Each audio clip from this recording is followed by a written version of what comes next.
ہم اگر دیکھیں اس تناظر میں جو گلوبل فیکٹرز ہیں اس میں پاکستان کا جو اور میں نے ابھی ذکر کر دیا ہے کہ بیرونی اور اندرونی چیلنجز کے باوجود 3.7% جی ڈی پی گروتھ حاصل کی، جو پچھلے سال 4 سالوں کی بلند ترین فگر ہے.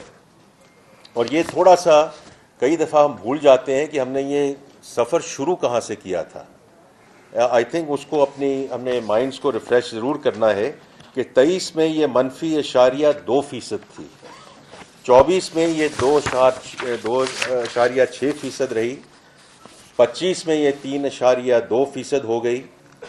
اینڈ کوائٹ فرینکلی اگر میں آپ کے ساتھ اس وقت بیٹھا ہوتا جنوری یا فروری میں، تو ہمارا یہ ایک پلاننگ کی طرف سے، اسٹیٹ بینک کی طرف سے، فائنینس کی طرف سے ہمارا یہ بڑا ایک متفقہ ویو تھا کہ اس سال جو گروتھ ہے وہ 4% سے ایکسیڈ کر جائے گی. لیکن جیسے کہ آپ سب کو معلوم ہے کہ یہ جو کانفلکٹ آیا مڈل ایسٹ کا، اس کی وجہ سے ہم جو ہے افیکٹ ہوئے. لیکن ہیونگ سیڈ دیٹ، پھر بھی ہم ایک ملکی تاریخی کا سب سے بڑا معاشی حجم پر پہنچ چکے ہیں، جو 126.9 ٹریلین روپے یا 452.1 ارب ڈالر تک پہنچ گیا ہے. فی کس آمدنی $1,901 ہو گئی ہے، جو گزشتہ سال $1,751 تھی. اور افراط زر کی میں ابھی بات کرتا ہوں. اسی میں اگر ہم ڈفرینٹ سیکٹرز میں جائیں گے تو ایگریکلچر جو پچھلے سال 1.53% پہ گرو ہوا، اس سال 2.89% پہ اس کی گروتھ ہوئی. And this is not with standing the floods. اور میں فلڈس پہ بار بار آتا ہوں کیونکہ یہ جب معاشی استحکام کی بات کی جاتی ہے کہ جی صرف معاشی استحکام کا فائدہ کیا ہے یا از دیٹ گڈ انف، تو اس پہ میں تھوڑا سا ایک منٹ میں ذکر کروں گا. لیکن کراپ سب سیکٹر میں بھی مثبت گروتھ ہوئی اور یہ کنٹریکشن کے بعد 1.44% کی گروتھ ہوئی. اور لائف اسٹاک سیکٹر جو continues to go from strength to strength, and that is very very important. کیونکہ جب ہم زراعت کی بات کرتے ہیں، ہمارا جو زیادہ فوکس رہتا ہے وہ کراپس اینڈ اور سب کراپس پہ رہتا ہے. Livestock, dairy and livestock is 60% of the agriculture G D P. یہ بہت امپورٹنٹ چیز ہے جس کو ہمیں ملحوظ خاطر رکھنا چاہیے. اسی طرح انڈسٹری اور مینوفیکچرنگ کی بات ہوئی.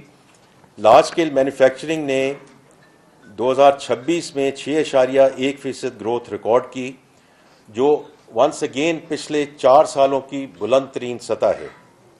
اور اس میں بھی یہ بات ہوتی ہے کہ جی اگر ایک سیکٹر ہے یا 2 سیکٹر ہیں، یہ براڈ بیسڈ گروتھ ہوئی کہ نہیں ہوئی. تو یہ آپ اکنامک سروے میں بھی دیکھیں گے، آپ خود اس سے بہت چونکہ آپ سب اکانومی کو کور کرتے ہیں، تو مینوفیکچرنگ کے 22 سیکٹر میں سے 16 شعبوں میں مثبت گروتھ دیکھنے میں آئی ہے. اس میں food, textiles, wearing apparel, petroleum products, non metallic minerals, automobiles, beverages اور الیکٹرک اکوپمنٹ جو ہے وہ شامل ہیں. So it's not one single sector which is sort of leading or contributing to this 6.1% turnaround in large scale manufacturing. This is broad based. اور اس کا دوسری side بھی ہمیں دیکھنی چاہیے، کیونکہ یہ تو سپلائی سائڈ ہوگی. ڈیمانڈ سائڈ پہ کیا ہوا، تو اس میں بھی ہمیں نمایاں ایئر آن ایئر گروتھ نظر آئی ہے. اس میں کچھ میں آپ کو مثالوں دوں گا کہ سیمنٹ کی طلب میں 10% اضافہ ہوا، فرٹیلائزر میں 17% اضافہ ہوا، پیٹرولیم میں 5% اضافہ ہوا، آٹو موبائلز میں 31% اور موبائل فونز میں 9% اضافہ ریکارڈ ہوا ہے.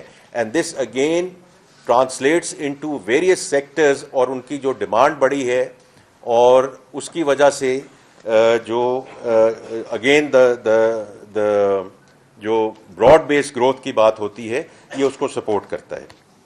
سروسز ہمارا ہمیشہ سے ایک مضبوط اینکر رہا ہے، بیکاز یہ مجموعی طور پہ close to 58% of R G D P کا حصہ ہے. تو یہ 4.9% گروتھ ریکارڈ ہوئی ہے، جو ونس اگین 4 سال کی بلند ترین سطح ہے. اس میں خاص طور پہ ذکر کرنا چاہوں گا انفارمیشن اینڈ کمیونیکیشن سروسز. جس میں 7.52% کی گروتھ ریکارڈ ہوئی ہے، جو کہ ونس اگین 4 سال کی بلند ترین سطح ہے. لیکن اس کی جو بہت ایک اچھی چیز ہے کہ اس کی جو ڈیجیٹل اکانومی ہے، اس میں اس کا جو رول ہے وہ کتنا امپورٹنٹ ہے، اور اس میں ڈیجیٹل اکانومی میں تھوڑی دیر کے بعد آؤں گا، کیونکہ منسٹر آف اسٹیٹ بلال کیانی صاحب اس کو اسٹیئر کر رہے ہیں. وزیر اعظم پاکستان ڈیجیٹل اکانومی کو خود لیڈرشپ پوزیشن میں اس کو آگے لے کر جا رہے ہیں. فسکل کنسالیڈیشن پہ آتا ہوں. اس میں جو آپ سب کو علم ہے، لیکن میں پھر بھی کہہ دیتا ہوں کہ فسکل ڈیفیسٹ جو ہے 0.7% of GDP. Last year this was 2.6%. اسی طرح پرائمری سرپلس میں بھی بڑھاوا آیا ہے. اور خاص طور پہ FBR کے محصولات کی میں بات کرنا چاہوں گا، کیونکہ چیئرمین FBR یہاں موجود ہیں، جہاں 10.1% اضافہ ہوا ہے. اور ماکا پیمنٹ جو ہیں اس میں 23% کمی آئی، جس سے ہمیں اضافی فسکل سپیس حاصل ہوا ہے. افراط زر کی بات ہے کہ اس میں پچھلے 2 سالوں میں بتدریج کمی واقع ہوئی ہے، لیکن اس میں بھی ہمیں یہ دیکھنا ہے کہ کہاں سے ہم شروع ہوئے تھے. یہ جو آپ کو ایک 1 پیجر دیا جا رہا ہے، یہ بڑا امپورٹنٹ ہے کہ کہاں سے شروع ہوئے تھے، کہاں پہنچے ہیں. 38% سے شروع ہو کر ہم جہاں بھی اس وقت موجود ہیں، جس کی وجہ سے پالیسی ریٹ 11.5% ہے. ابھی میں نے صرف فسکل سائڈ کی بات کی ہے. اب میں تھوڑا سا ایکسٹرنل سائڈ پہ بھی بات کرنا چاہتا ہوں، بیکاز آپ سب جانتے ہیں کہ the twin structural deficit, this has been the real issue for Pakistan for the longest time. ایک سائڈ پہ ہم سرپلس شو کر چکے ہیں جو فسکل سائڈ ہے، اور اس میں ڈیفیسٹ میں کمی لا چکے ہیں. اور اسی طرح میں ذرا تھوڑا سا ایکسٹرنل اکاؤنٹ کی بھی بات کروں گا کہ جولائی سے مارچ تک ہمارا جو کرنٹ اکاؤنٹ سرپلس ہے وہ $72 ملین رہا. اس میں ورکرز ریمیٹنسز میں اضافہ ہوا. اور کیونکہ بات ہمیشہ یہ ہوتی ہے کہ جی ریمیٹنسز آپ کی جو پچھلے مہینے میں بھی $4.25 بلین پہ آئی ہیں، which once again is a record in the history of Pakistan. تو میں ہمیشہ یہ بات ہوتی ہے جی ریمیٹنسز، ایکسپورٹس، یہ دس از ناٹ این اینڈ اور discussion, this is an and discussion. Exports بھی ہم نے بڑھانی ہے، جس پہ پلاننگ منسٹر اس کو کہتے ہیں ایکسپورٹ ایمرجنسی کی بات کرتے ہیں، اور بالکل درست بات کرتے ہیں. اور اس پہ بھی میں آؤں گا کہ جو ایکسپورٹ کی بات ہوتی ہے اور اس میں جو جہاں جہاں اضافہ ہوا ہے اس کی بھی میں بات کروں گا. لیکن ریمیٹنسز سے میں صرف ایک بات ضرور کہنا چاہوں گا کہ دیکھیں ویدر جن ممالک کے ساتھ ہم اپنے آپ کو کمپیئر کرتے ہیں، فلپینز ان ساؤتھ ایسٹ ایشیا، بنگلہ دیش، انڈیا، یہ سب ان کی ریمیٹنسز جو ہیں اور part of the structural economy.